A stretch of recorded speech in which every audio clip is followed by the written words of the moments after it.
नमस्कार प्यारे बच्चों, मैं आज आपके साथ नए टॉपिक के साथ उपस्थित हुआ हूं, जिसका शीर्षक है सामूहिक सुरक्षा।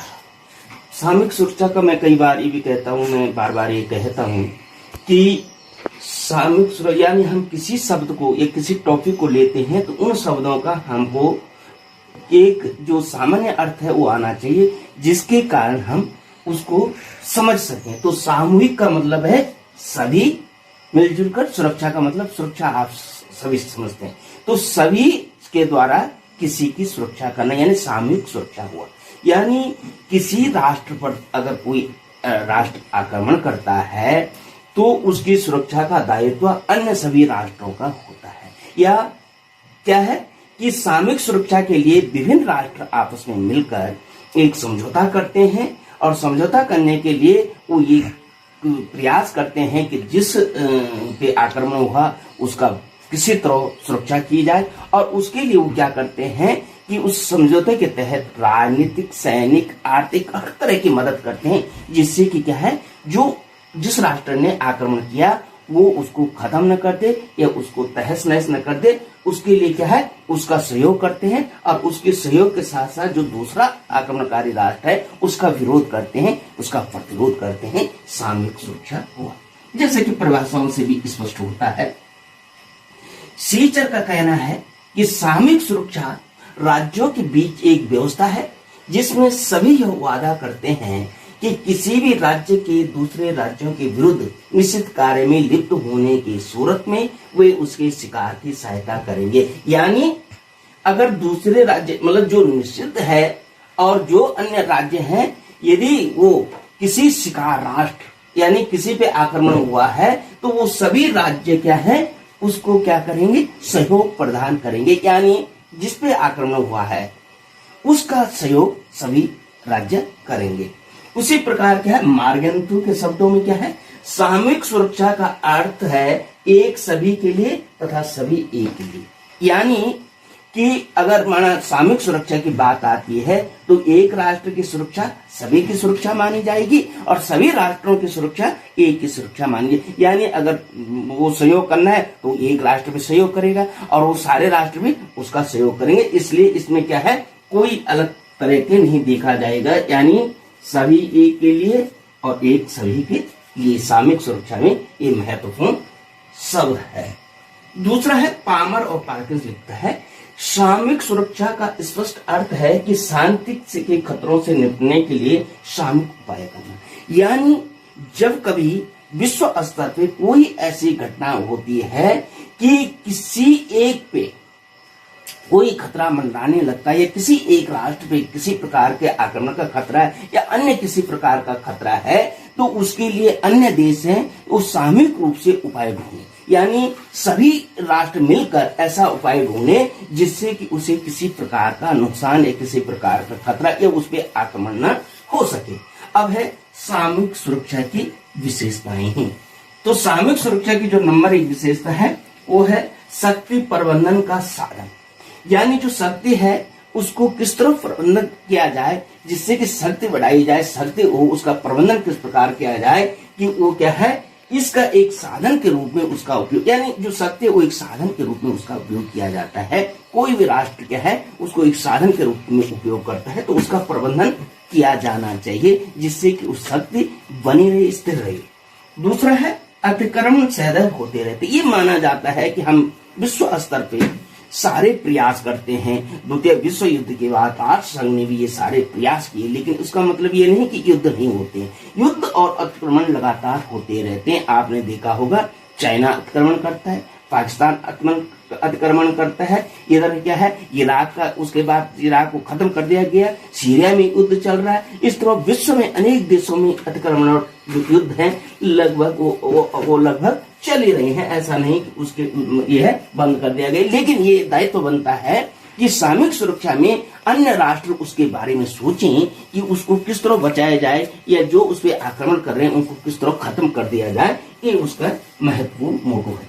3 है एक राष्ट्र की सुरक्षा अंतरराष्ट्रीय सुरक्षा का अंग। यानी अगर एक राष्ट्र की सुरक्षा की हम बात करते हैं तो अंतरराष्ट्रीय सुरक्षा मतलब उस पे हुआ हमला, उस पे हुआ कोई आक्रमण सभी की सुरक्षा को चिंतित करता है, इसलिए सभी क्या है उसके सुरक्षा के इंतजाम भी करेंगे, सभी उसकी सुरक्षा को ध्यान में रखते हुए उसकी मदद करें। इसलिए एक राष्ट्र की सुरक्षा ही अंतरराष्ट्रीय सुरक्षा, यानी अंतरराष्ट्रीय स्तर पर इस चीज को माना जाता है कि एक राष्ट्र की सुरक्षा करना उसका दायित्व है। अगला है राष्ट्रीय आक्रमण समाप्त करने के लिए साधन जुटाने के लिए सभी तत्पर रहते हैं। यानी अगर राष्ट्रीय स्तर पर किसी देश पे आक्रमण हुआ तो अन्य देश सामूहिक रूप से ऐसे साधन जुटाने के लिए तैयार रहते हैं, ऐसे साधन जुटाने में लगे रहते हैं जिससे कि उस पे क्या है वो हमला न करे, या ये रहता है कि उसका निषेध किया जा सके या उसका विरोध किया जा सके। इसके लिए सभी राष्ट्र तत्पर रहते हैं। अगला है सामूहिक सुरक्षा एक मध्य स्तरीय व्यवस्था, यानी जो सामूहिक सुरक्षा है वो एक मध्य स्तरीय व्यवस्था है जिससे कि मध्यस्थता की जा सके। इस तरह की उसमें वो होना चाहिए कि जो व्यवस्था की जाए उसके आधार पर क्या है उसका जो लड़ाई लड़ने वाला है या जिसपे आक्रमण हुआ उन सारे के बीच में क्या इस तरह की कार्य करना जिससे कि क्या है एक सामूहिक सुरक्षा हो सके और उसके मद्देनजर उस राष्ट्र की सुरक्षा किया जा सके। सामूहिक सुरक्षा निवारण की व्यवस्था, सामूहिक सुरक्षा जो निवारण की व्यवस्था क्या मतलब है कि प्रतिबंधित यानी उसका विरोध निषेध करने की व्यवस्था है। सामूहिक सुरक्षा क्या है, जो देश आक्रमण करता है उसका निषेध किया जाए, उसका बाइकआउट किया जाए, उसको क्या अलग थलग किया जाए, इस प्रकार की व्यवस्था सामूहिक सुरक्षा के अंतर्गत की जाती है।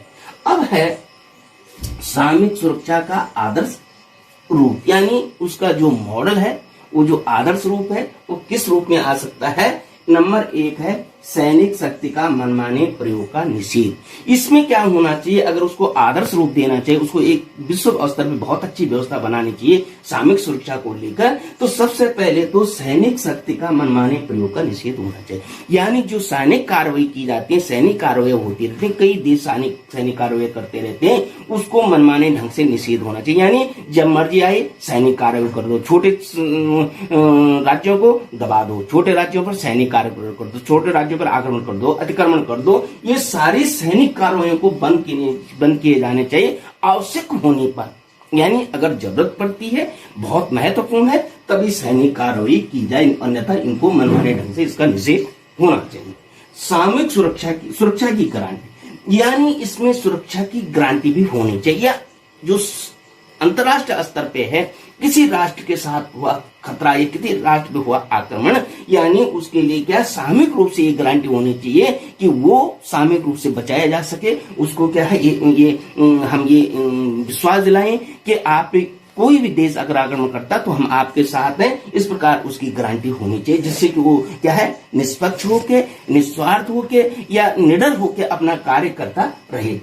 निरोध और अनुशस्त्र के रूप में सामूहिक सेना, यानी अगर किसी राष्ट्र ने आक्रमण किया तो उसके निरोध के लिए यानी प्रतिरोध के लिए या उसके बाइकआउट के लिए या उसको हटाने के लिए या उसको धमकाने के लिए या उसको क्या है इस ऐसे कार्य न करने के लिए सामूहिक सेना होनी चाहिए। और इस स्तर पर राष्ट्र संघ ने सेना बना रखी है या राष्ट्र संघ सेना का मांग करता है, विभिन्न विश्व के विभिन्न स्तरों पर शांति सेना के रूप में माना जाता है और शांति व्यवस्था कायम करने के लिए शांति सेना विभिन्न देशों की सेनाओं को इकट्ठा करके बनाया जाता है। सामूहिक कार्रवाई स्वचालित होनी, यानी जब किसी देश पे आक्रमण होता है या किसी देश पे कोई अतिक्रमण करता है तो जो अन्य देश हैं वो सामूहिक कार्रवाई को स्वचालित मतलब अपने आप ही स्वचालित कर ले। ये नहीं कि उसके लिए कहना पड़े या उसके लिए क्या है कोई जीओ निकालना पड़े, कोई आदेश निकालना पड़े, ये नहीं, बल्कि सामूहिक रूप से वो तो ही उसके विरोध में सब खड़े हो जाए। इस प्रकार की व्यवस्था होनी चाहिए।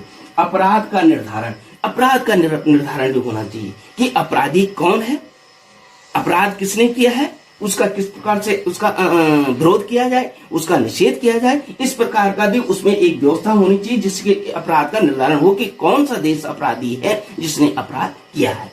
अब है अक्रांता और अक्रांत की अवमानना।